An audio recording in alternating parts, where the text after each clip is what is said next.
Why is knowledge of good and evil forbidden? It says one tree of life. Ooh, that sounds good. The trees in the garden. And then you get one that's of knowledge of good and evil. That sounds really complicated. What we're going to say, what does that even mean? And why is that one dafka the forbidden one?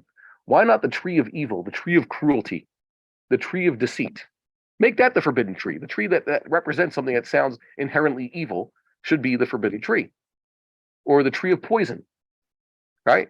Something negative. No, tree of knowledge of good and evil is the one that God forbade. What does he mean? Knowledge of good and evil.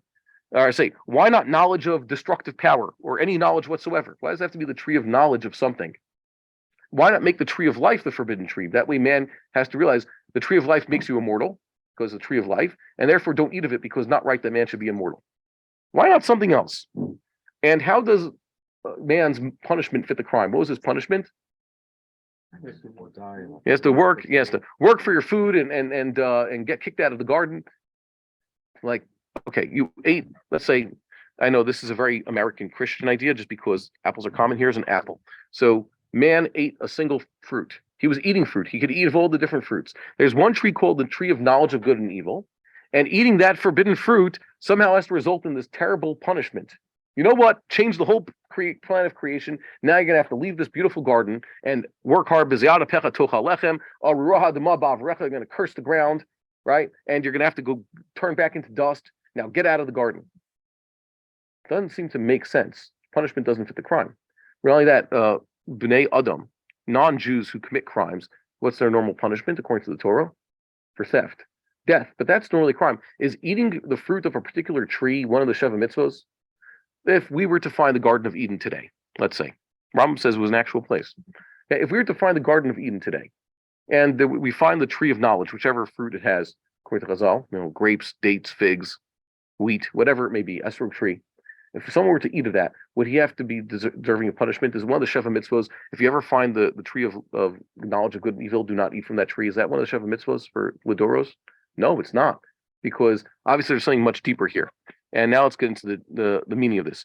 And was the snake outright lying? When the snake says, what does he try to entice the woman with?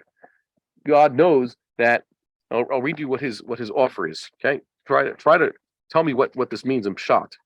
Why is it so bad if man to eat from the tree? It's as though God's trying to keep something from man that he doesn't want to share with man. It says, Lo moth tumuthun, you shall not die for touching this tree. Ki yodea Elohim, ki biyom acholchem imenu, the day you eat of that tree, v'nifkechu einechem, your eyes will be opened. It will be an enlightening experience. V'yithem keluhim yodei tov ra. You'll be like gods, okay, knowing tov and ra. Now, what does that mean? Our sages say that man was more perfect when he was created. Morals and ethics were down pat. He knew what was right and what was wrong. Like, for example, God told him, don't eat from this tree, so he knows that's wrong. And do what God says. That's what's right. So what does he need to eat for a tree of knowledge of good and evil? No, we'll give him godly understanding. So I'll tell you how I understand this based on things we've seen before. He knew what was right and wrong. What the tree gave him was the ability to rationalize and turn his own intentions into good. The rationalization. Okay, the tree tells a person, saying other considerations. Well, it's not really cheating because I get away with it. Okay, no, I had a reason to lie. Yeah, the money. It's not so. Organizations have to go through one organization. I get 5% of what's distributed and get $114 million. So the knowledge of good and evil means the knowledge or the cunningness, like the serpent, to justify before the fact and after the fact. I like to say, the road to hell is paved with good intentions. All real villains in history have not been cartoon supervillains. They're people with good intentions. Even Hitler claimed to have good intentions. They're trying to really help their people, and they perceive their enemies, and that's who they fight. Everybody has good intentions. Good intentions fight the road to hell. Yeah, I just said that. Yeah. The good intentions of, let's say, people who are we just mentioned before, left liberal minded. I have friends who they can become communist tyrants. They're the nicest people I know. They want to help people. They don't realize that if they go too far, they'll end up in a communist tyranny, like has happened before. That was all good intentions. We're just trying to help everybody out, and then everybody loses. So you have to watch out for that type of thing. It always happens. So that's just one example. But then again, people with right-wing intentions sometimes go too crazy. But just what? Yeah, he's a perfect example, but he's someone we don't like. But they have good intentions. So man will do this. He started out, he was Yeah. a school teacher. Yeah. And he was rallying and all the people were behind him and everything. Then he got in and it just went to. Yes. So it says here that I believe that the snake was telling the truth. The snake was not lying. He was using a well-placed truth. Okay. He was the evil inclination incarnate, by the way. The snake represents the Yetzer Hara. You know, that's what he is. The Yetzer Hara is actually mentioned a few times here in Bereshis and in Noach. He's mentioned Yetzer Lev Adam Ramin Rav. The snake represents the Yetzer Hara. And he was telling people, you will be like gods. Means that the people who think they're really smart, I remember saying, don't be too smart. Don't be such a chacham. So what happens is that when we're too smart, we suddenly think that we can do more. We're gods. You'll be like gods. You'll know good and evil. We are now the arbiters of what good and evil is. It's really smart. Yeah. Yode'e, Yisem Kelohim, Yode'e Tovara. Knowing you'll be like gods. Yode'e. Yode'e is those who know. It's a smichut of the rabbim. It's a smichut of rabbim. Okay? You'll be like gods. It's a secular word. It doesn't mean like God himself. Okay? So you'll have godlike powers. The whole point is we're saying people like it doesn't really matter if it's God or gods. The God, capital G or lowercase g. The point is it'll give you godlike ability to discern these things. Man already knows what's right and wrong. What happens is sometimes people get too smart. They're too sophisticated. They're too college educated, and they think that now they're so smart. Instead of ruling the earth like God said, take advantage of what God gave you, saying, "I'm going to try to control it and manipulate the world." That's too much. Maybe it meant that Adam and Hava hadn't consummated yet, and that they would have the power like God to create. No. No. They pretty much figured it out. That's what it says that man discovered. What the point of having this woman was, and he knew her children. It says, I thought that was right that they got kicked out. Shot in the pasuk that says V'ha Adam Yadat Chava Ishto. It doesn't mean Vayeda. It says he had known. It means right away they figured this part out. Oh. Yeah. And I'm not your pappy, so I'm going to stop this lecture at that point.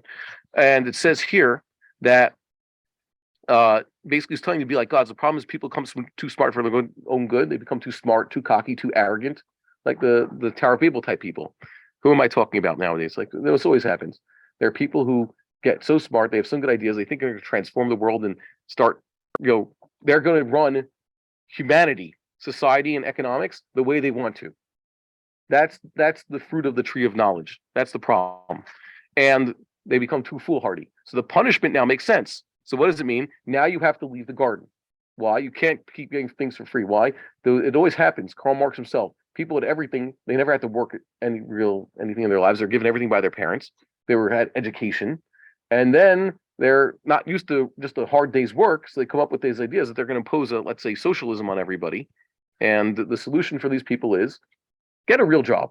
So people like him should just go out and get blue collar jobs. That's the punishment. It's not a punishment. They have to stay away from the tree of knowledge. Stop eating. The tree of knowledge represents moral relativism and all these other bad ideas. Basically thinking that tree of knowledge of good and evil means you eat it and you think that you can be the decider of what's good and what's bad, and you know everything. Okay, how many people who have eaten of the tree of knowledge?